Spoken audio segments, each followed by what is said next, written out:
Problem number 2. It says parallelogram ABCD. So if I were to draw that, parallelogram A, B, C, D, right, has those coordinates. Wonderful.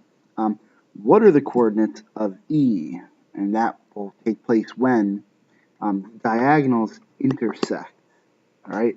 And they're telling me the diagonals, AC and BD. Now, from yesterday, we reviewed the properties of a parallelogram, and in a parallelogram, we know that those diagonals bisect each other.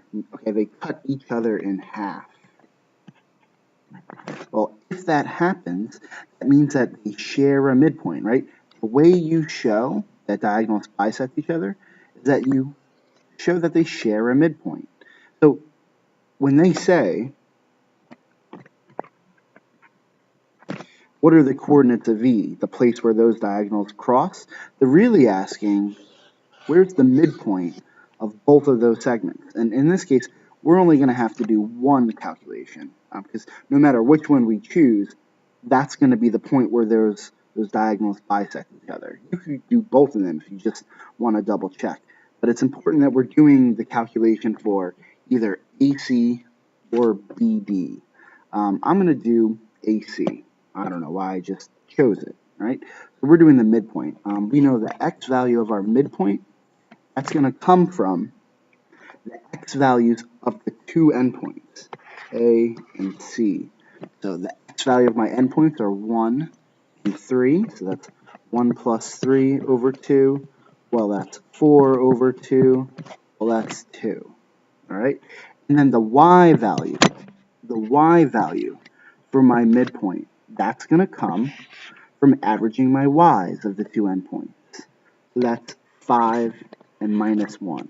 That's 5 and minus 1 over 2, right?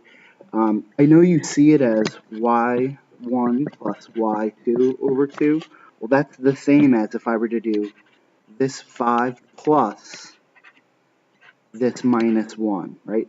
A positive times a negative gives me a negative. It becomes that 5 minus 1 over 2, which is what we have there. Simplifying that, that's 4 over 2, that's 2.